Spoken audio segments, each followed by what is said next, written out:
Hello everyone, and welcome to this Ombré Bra tutorial. Before we begin, let me introduce myself. My name is Joanna, and as some of you may or may not know, this channel is an extension to what I already do and show on Instagram.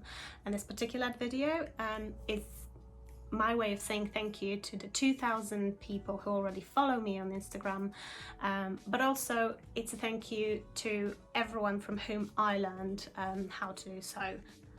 In this part one, we will focus on the design itself and how I went about different things. I'll explain if your pattern will need altering, and I'll show you how I altered mine, and also explain why it may need altering.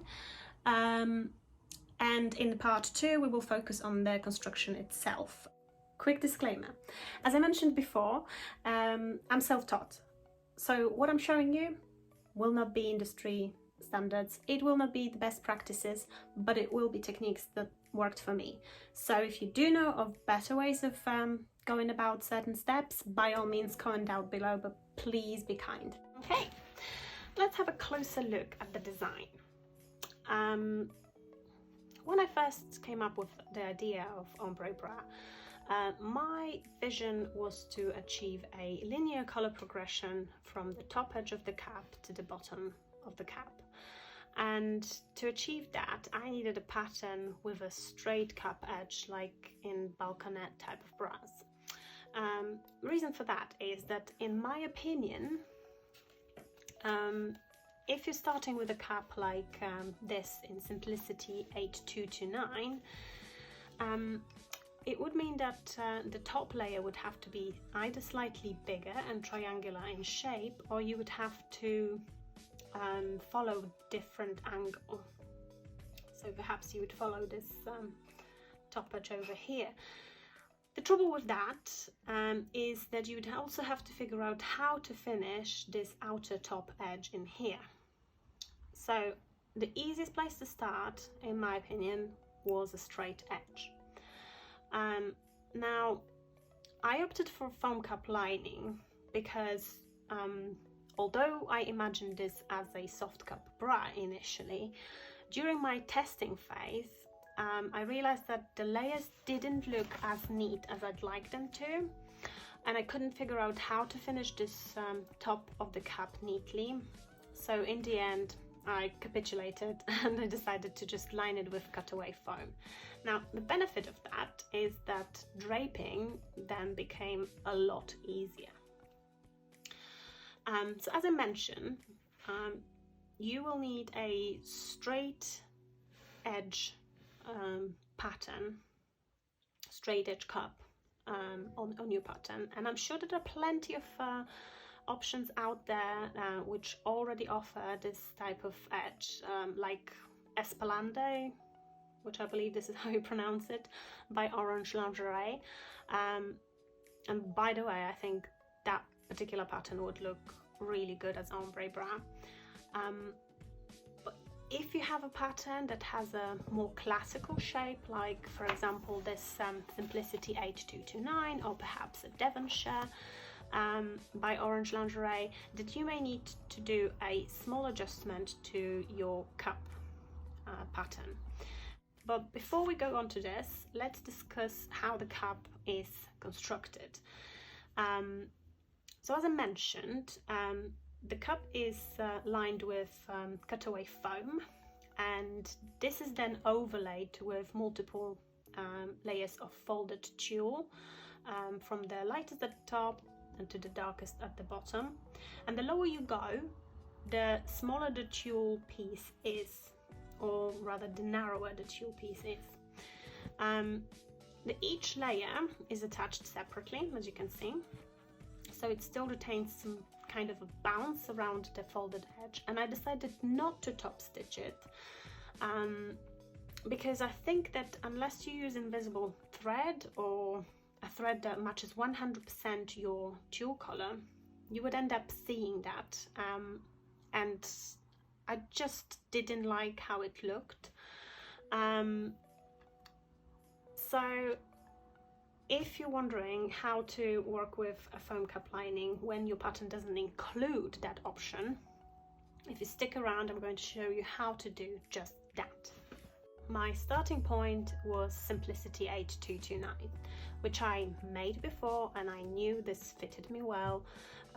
All of the adjustments that I needed to make I already made, and here are my original pattern pieces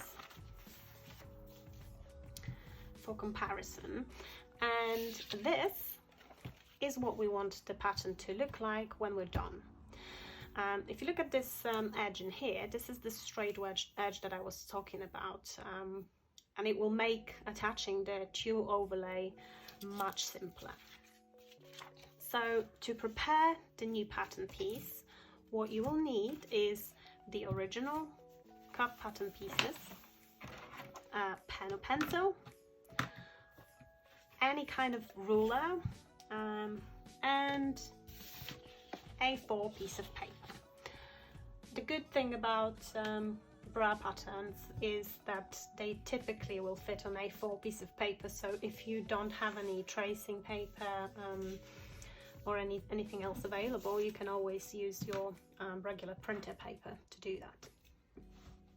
Now, as a starting point, we're going to trace one of the pieces, and it doesn't really matter which one you're starting from, although I probably recommend starting from the bigger one because it then makes it easier to fit the smaller one around it than if you do it the other way around, because if you start with the sort of wrong angle, then you may end up not being able to fit your end pattern on this surface available. So starting from the biggest one, let's trace it around.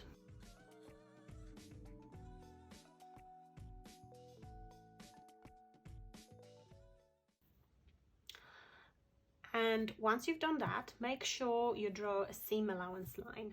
A little tip is that if you actually use your pattern as a guide, you will achieve the perfect curve that you need. And you may use your ruler in here to just make sure that you're not including too much of a seam allowance and not too little. Mine is about 1/4 of an inch, which I believe is roughly 6 millimeters.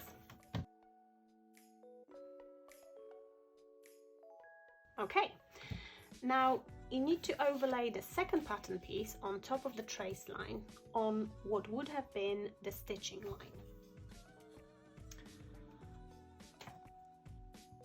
Make sure you maintain this straight line on the top in here, because that's what would have happened when you stitch it together.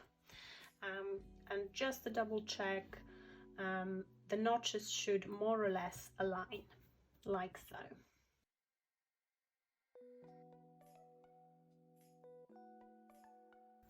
Once again, you need to ensure that you draw your seam allowance, but you don't need to go all around it. It will suffice if you just get to that point where those two meet.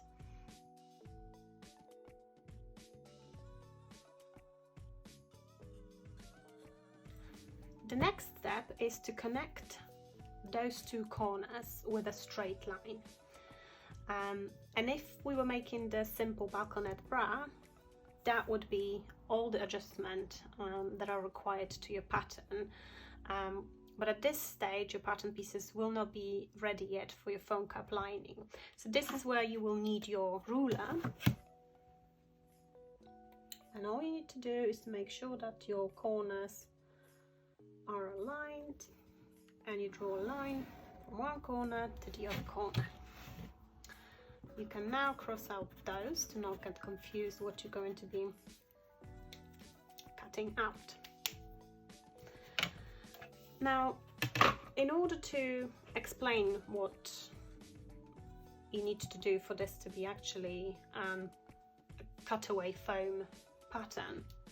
We need to understand how we construct a foam cup as such. So if you've never done that before, the way you work with a foam cup lining is you align those edges of your pattern so that they're touching, and then you would zigzag around it, meaning that you actually don't need seam allowance in there. So the one thing you need to do in here, and you probably guessed it by now, is to just get rid of that seam allowance coming from this apex where they will meet, and this new green line will be your line on which you will be cutting out this pattern. And ta-da! Your pattern is ready.